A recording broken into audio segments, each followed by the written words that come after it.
दारू के ठेके खुल गए, मंदिर नहीं खुले। अफसोस क्यों?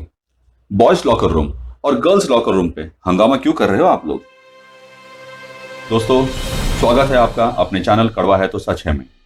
अगर आपने इस चैनल को सब्सक्राइब नहीं किया है तो कृपया अभी सब्सक्राइब कर लीजिए। औरत और मर्द में समानता लाना जब संवैधानिक बात हो, तो लॉकडाउन काल में मधुशाला समानता लेकर आई है। क्या स्त्री, क्या पुरुष, सब ने अपने शौक के लिए सरकार के खजाने भरने में कोई कमी नहीं रखी।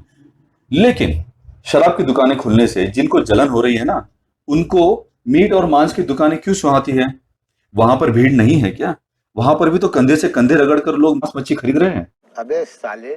सनातन परंपरा के इस देश में जीव जंतु मार के खा सकते हैं, तो मधुशाला में क्या समस्या है? बॉयज लॉकर रूम में और गर्ल्स लॉकर रूम में क्या समस्या है?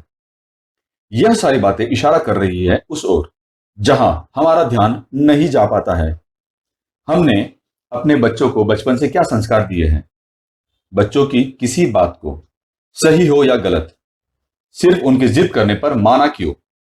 उन्हें प्यार से या पुचकार से या डरा कर ही सही एक बार अपनी संस्कृति की तरफ लेकर तो जाते। उन्हें पूजा पाठ, मंदिर, गुरु दर्शन करवाते तो सही। ओ भाई, मारो मुझे, मारो मारो मुझे, मारो मारो। लेकिन हम हिंदू तो व्यस्त है पैसे कमाने में। समय कहाँ है हमारे पास कि हम अपने बच्चों को सनातन की सत्य दिखा पाए। अगली पीढ़ी को तैयार करने का कार्य तो माँ बाप ही तो करते हैं। दारू की दुकानों पे भीड़ हो रही है तो रोते क्यों हो भाई? तो बॉयज लॉकर रूम में अगर नाबालिग बच्चे लड़कियों के बारे में बात कर रहे हैं उल्टी सीधी, उनको बलात्कार करने के तरीके अगर शेयर कर रहे हैं उसमें, तो हंगामा क्यों कर रहे हैं आप लोग? और गर्ल्स लॉकर रूम में यही चीजें लड़कियां लड़कों के बारे में कर रही है, तो इसमें हंगामा क्यों कर रहे हैं आप लोग? मत करो। जब आपने बच्चों को एक स्त्री की वास्तविकता ही नहीं सिखाई, जब आपने बच्चों को दुर्गा, अंबा, सीता आदि से भरा हुआ भारत का इतिहास ही नहीं बताया, तो इसमें इन लड़कों की या इन लड़कियों की क्या गलती है? लड़के स्त्री को भोग वस्तु और लड़कियां पुरुष को धन प्राप्ति की वस्तु ही समझते हैं, तो इसमें उनकी कोई गलती नहीं है। अच्छी बातें किसी भी रिलीजन में अगर है तो उसे सीखना ही चाहिए। उदाहरण के लिए मैं आपको बताऊंगा कि जब मैं किसी मुस्लिम परिवार के 5 साल के बच्चे को भी नमाज पढ़ने देखता हूं तो अच्छा लगता है। मुस्लिम परिवारों की ये अच्छी बात है कि वो अपना धर्म, अपने संस्कार अपनी अगली पीढ़ी में जरूर देते हैं, पुचकार कर या डरा कर, लेकिन नींव में अपने बेसिक संस्कार गहरे घुसाते हैं। यही खूबसूरती गुरखों में भी है और यही खूबसूरती सिखों में भी है। कॉलेज में मैंने अपने एक सरदार दोस्त का जूड़ा पकड़ लिया था। उसने मुझे उसी वक्त तेज आवाज में सिर्फ समझाया ही नहीं, धमकाया भी था। तब मुझे बुरा लगा था, लेकिन आज याद करता हूं अच्छा लगता है। हिंदू या सनातन धर्म चाहे जितना ही अपने आप को पुराना होने का दावा कर ले, पर इसका प्रभाव अब सिर्फ सरनेम तक ही है। मैं अक्सर देखता हूं कि मजाक मजाक में लोग किसी ब्राह्मण की चुटिया खींच देते हैं, वो ब्राह्मण हंस देता है। सहिष्णुता जो है, एक माँ आरती कर रही होती है तो उसका बेटा जल्दी जल्दी में प्रसाद छोड़ जाता है। लड़का कूल डूड जो है, उसे इतना पता है कि प्रसाद तो गैर जरूरी है। बेटी प्रसाद इसीलिए नहीं खाती है कि मिठाई है, कैलोरीज ज्यादा है, फिगर ना बिगड़ जाए। छत पर खड़े दादाजी जब सूर्य को जल चढ़ाते हैं तो लड़के हंसते हैं। 2 वक्त पूजा करने वाले को तो हम सहज मान ही लेते हैं कि साला 2 नंबर का पैसा कमाता होगा, इसलिए इतना ढोंग और अंधविश्वास कर रहा है। क्योंकि ये तो फिल्मों में भी सुना है ना आपने। इस पर माँ टाल देती है कि अरे आज की जनरेशन है जी, क्या कह सकते हैं, मॉडर्न बन रहे हैं। पिताजी खींच के बसते हैं, तो यही है ऐसे, इनके मुंह कौन लगे।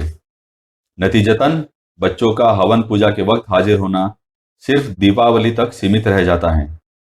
यही बच्चे जब अपने हम उम्रों को हर शनिवार गुरुद्वारे में मत्था टेकते, हर शुक्रवार नमाज पढ़ते, हर रविवार चर्च में मोमबत्ती जलाते देखते हैं तो वे बहुत उत्साहित होते हैं, फैसिनेट होते हैं, सोचते हैं ये है असली गॉड। मम्मी तो यूं ही थाली घुमाती रहती है। अब धर्म बदलना तो पॉसिबल नहीं है, इसलिए मन ही मन खुद को नास्तिक मान लेते हैं। शायद सनातनी अच्छे से धर्म को प्रमोट नहीं कर पाए, शायद उन्हें कभी जरूरत महसूस ही नहीं हुई, शायद आपसी वर्णों की मारामारी में रीति रिवाज, हवन, पूजा पाठ आदि बोझ हो गए हैं। वरना सूरज को जल चढ़ाना सुबह जल्दी उठने की वजह लाता है। सुबह हवन पूजन करना नहाने का बहाना बन जाता है। मंदिर घर में रखा हो तो घर साफ सुथरा रखने का कारण बनता है। भजन बजने से जो ध्वनि होती है मन शांत करती है। आरती गाने से कॉन्फिडेंस लेवल बढ़ता है। हनुमान चालीसा डर भगाने और शक्ति संचार करने के लिए सर्वोत्तम है। सुबह हवन करके निकलो तो पूरा बदन महका हुआ रहता है। टीका लगा लो तो ललाट चमक उठती है। प्रसाद में मीठा खाना तो शुभ होता है। भाई टीवी में ऐड देखते हो ना, कुछ अच्छा हो जाए, कुछ मीठा हो जाए। Cadbury dairy. संस्कार घर से शुरू होते हैं। जब घर के बड़े ही आपको अपने संस्कारों के बारे में नहीं समझाते हो तो आपका इधर उधर भटकना लाजमी है।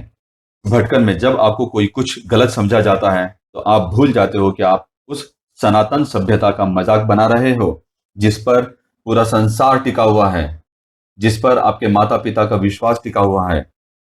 कभी किसी धर्म का मजाक नहीं उड़ाया जाता है, लेकिन किसी को भी इतनी छूट नहीं दे कि सनातन वैदिक धर्म का मजाक बनाए।